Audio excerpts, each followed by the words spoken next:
Hey, what's going on, everybody? I'm DJ Sixsmith. You're watching The Sit Down. Time to talk about a really powerful documentary and a really heartbreaking story. It's my pleasure to welcome in Jacqueline, Claudia Lacy. Guys, how are you? Good. Thanks for having us. Really nice to meet you. Thank you for having us. First of all, so sorry for your loss.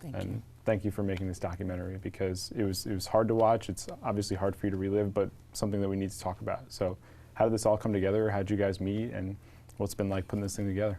Yeah. Do you want to talk about how we met? Yeah. Sure. Jackie met my son, Pierre, before she met me, and she had dialogue with him over the phone over a period of time, and he felt really comfortable with her enough to, you know, talk to me about being interviewed or either just having a sit down with her. And at the time, I was not really dealing with a lot of press or anything like that, or no one had came to me the way she did. And she told me why she was there and what she was, you know, doing research on. And I was like, okay, cool. I said, this is something, yeah, I would like to do that. Because my son's story was just a story. And it was something you didn't hear, you heard about it over the period of time from the past up until now. But when it happened to me, it was like I was stuck. And that was it until she came and she was like, well, I would like to interview you or, you know, see if you're comfortable with talking about what you're experiencing. So what was it like when you met Claudia and Pierre and everybody else?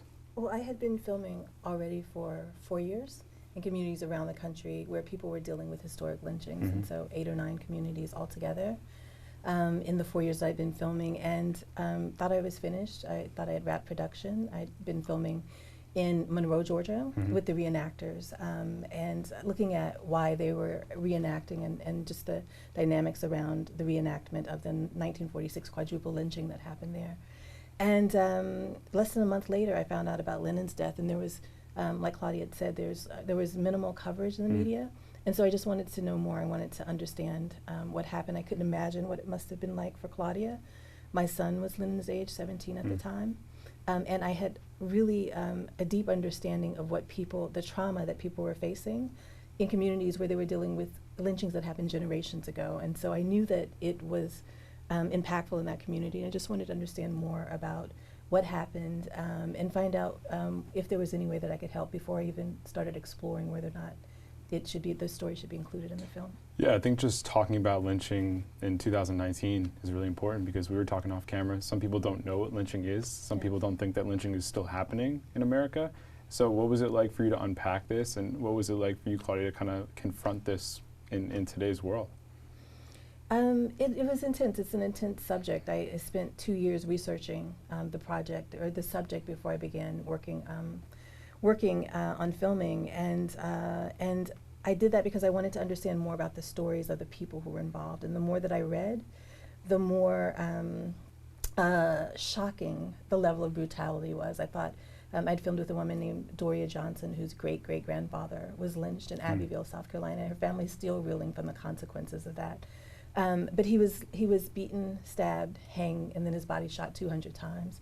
And I thought, it was just horrific. And then I coincidentally was living in Pensacola a few years later, and the victim there, his body was shot 2,000 times. They fired into the body so much that the military base thought that they were under fire. And so the more that I read, the more that I understood that this was actual terrorism, and that it's important that we don't look at it just case by case, but to understand how pervasive lynching was and the climate of hate that it came out of, and that and connecting that thread to look at how the terrorism has evolved into what's going on now. And so I'm from Mississippi. I had heard of cases before I read about Lenins of people, black people found hanging, and generally young black men, teenagers in Mississippi between the late 1990s and early 2000s. Similar cases, but I was particularly tuned in to Claudia's story and to Lenin's story because I had come out of all of that research and filming around lynching. You know, Claudia, watching the film, the police are really quick to call this suicide, and there's obviously so much more going on here. And you know, your son Pierre kind of steps up and he takes more of a front role with everything, but what was most difficult to process after you find out you've lost your son? But it's a whole nother thing to find out and have it explained in a way that you don't think it actually went down. So what was that time in your life like? It was horrifying. It was unbelievable. like I said, in this day and time, you would not think that something this horrific could happen to you. But when you see it, and the closest I've ever came to knowing about a personal lynching was Emmett Till. I learned about that in school. And just reflecting back on that and seeing and dealing with what I had to deal with during the time that it was first, like I said, said it was a suicide. It was just unbelievable to me because there were so many things that were not done. And my son, Pierre, picked up on a lot of it. And we were talking back and forth. He said there is not enough information given out. There's not enough research, investigation that they did not, should not did, they didn't do. It's just a lot of stuff that they did not do that should have been done. And like Jackie was saying, this has been stuff that black people have been lynched over historic time, period of time. And we only heard about it in books and in history. Here and now, as close as it did, and like I said, personally, it was horrifying. It was like a bad dream, a very bad dream. And like I said, with that being said, there's not an end to it when you don't write the story or the book or the movie yourself. You don't know what's next.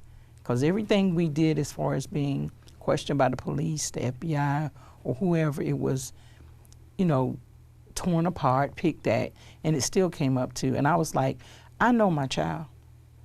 I know the behavior that he was in the state of mind. I mean, you just don't one day decide you want to just do this. I mean, not planning for a home game, your first game, something you worked up to a position on the football team. It's just, and his friends knew him well, and they were disbelief and angry and upset and confused. And I mean, it was just shocking to the whole community. And Pierre certainly stepped up and took the lead and did a lot of the groundwork early on. But very quickly, after I got to Bladenboro, Claudia was really leading the fight for answers about what happened to her son, and still is. She's still very much committed to finding answers.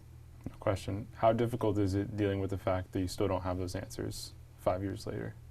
It's difficult because, like I said, I don't have closure.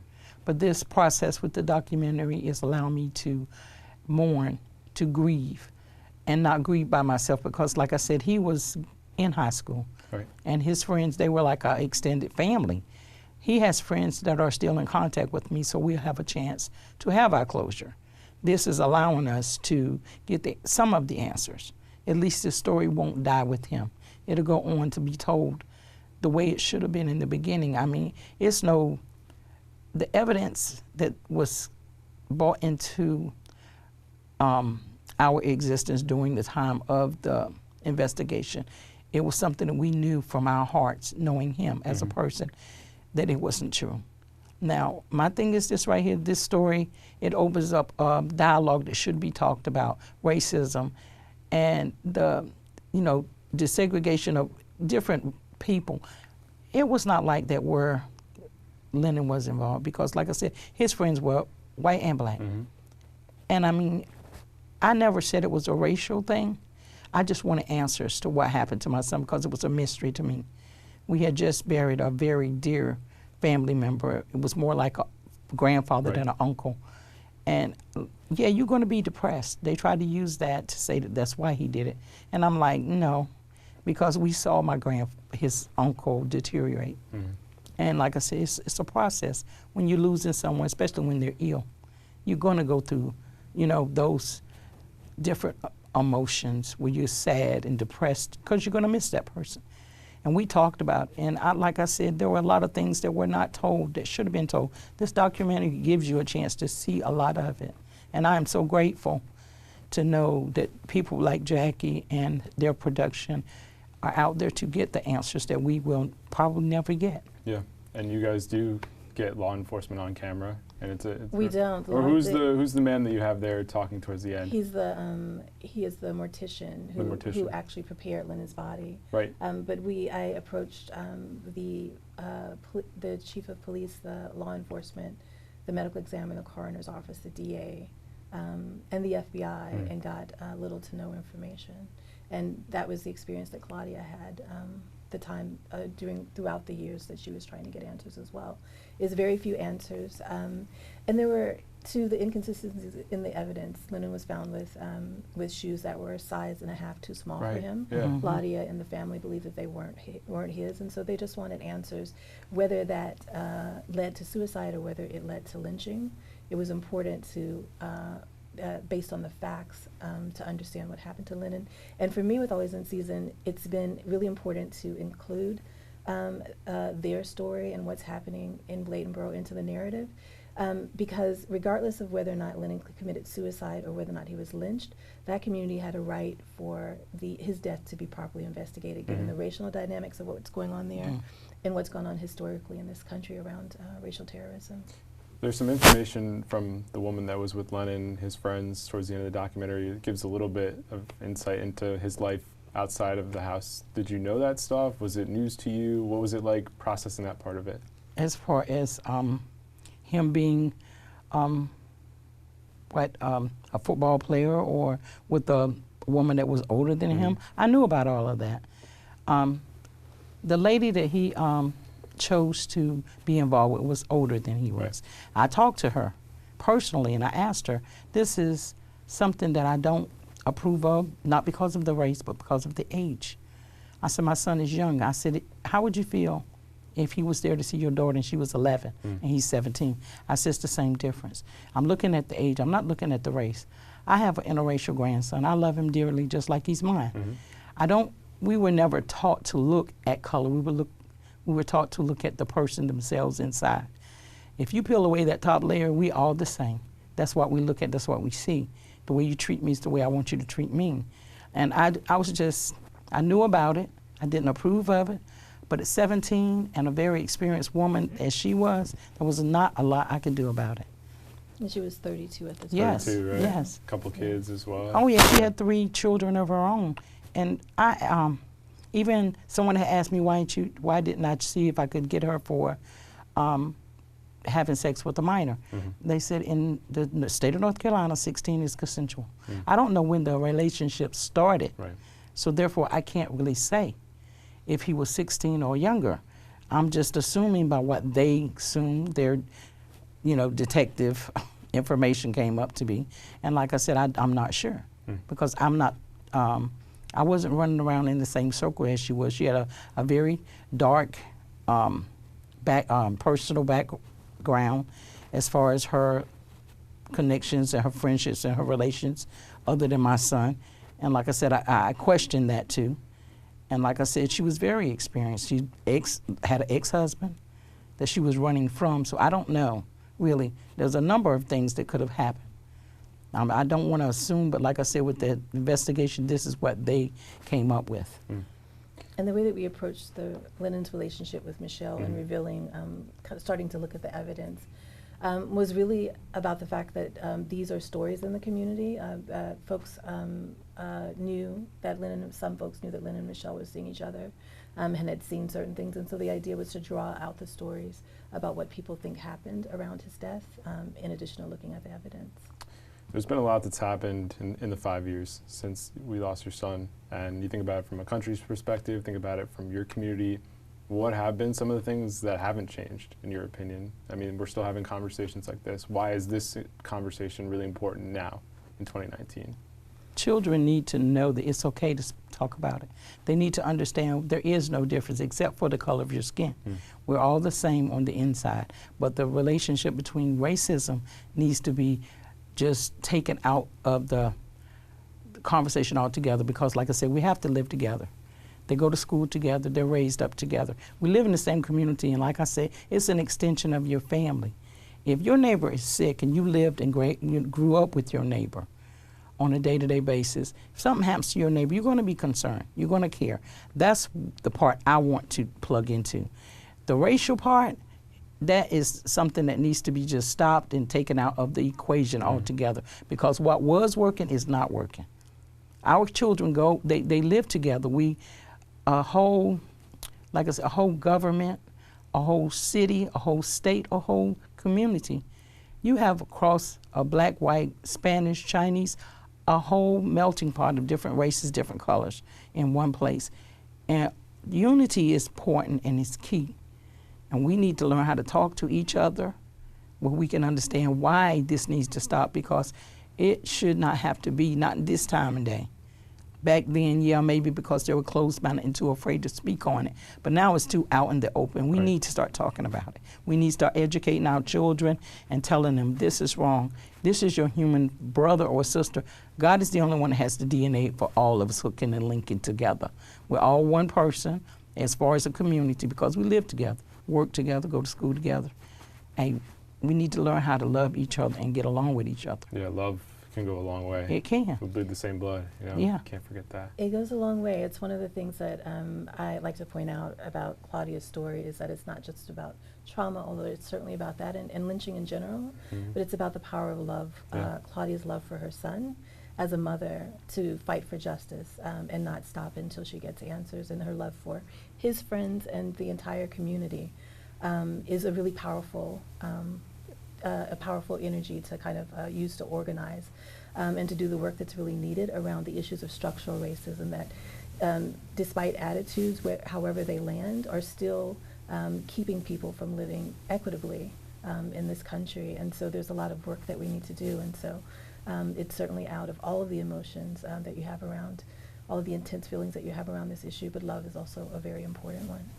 From Lennon's story specifically, when people do watch this, what are the big thoughts you want them to have, Claudia? The connection with the community. He has friends that are there, and they don't mind letting them know that Lennon is our friend. And we are friends. And they don't say anything else about race or whatever. They talk about how he was as far as a person. And the community, like I said, it's just based on unity, them being together. Always. And then the other question I wanted to ask too was the graduation. That I can't even imagine how difficult that was for you. It was very difficult because, excuse me, No, it's okay. it was something that I didn't even get an invitation to. Really? One of his friends had extra invitations and gave it to me to come. He did not want me to miss it just because he wasn't there. He said because he is there, we're there, he's there. His graduating class, one of the seniors asked the faculty that was organizing the graduation ceremony, are we allowed to set a chair aside to cover or drape for Lennon? They said no, because they did not know whether or not he was going to graduate. And this was the class that he went from first grade. We relocated. He was in middle school when he came. So he went to— Still a long time. Yeah, it's still a long time. And then he had friends from middle school on up to high school. And this was their graduating class. And he wasn't even allowed to get that silence, that moment of silence, not even that. But they did their own thing. If you can see the L shape, that was their thing. That was their thing. And they'll always have that thing. Yes, that's No their question. thing. That's what I mean about the unity. Yeah. There were some parts on there I wish you would have gotten of his white friends. They were just as, you see me, yes. Before I even got out of the auditorium where they went across the stage, a group of them got to me before I got to the door. I couldn't move because they were gathered around me.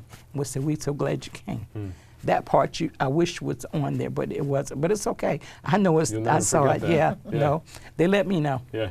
They let me know. Well, Claudia, thank you for sharing your story. Thank you. Jackie, thank you for making this documentary. Why don't you tell everybody where they can check it out? Yeah, absolutely. We're screening the film in theaters starting today, actually, at the Metrograph in New York, and it'll screen around the country in 10 cities, including LA and DC, Detroit, Chicago, Dallas, New Orleans, Raleigh, Durham, and you can find out where it's screening on our website at alwaysinseasonfilm.com. Definitely watch this one. You'll learn a lot, and it's a really powerful story. Claudia and Jackie, I'm DJ. We'll see you next time here on Sit Down.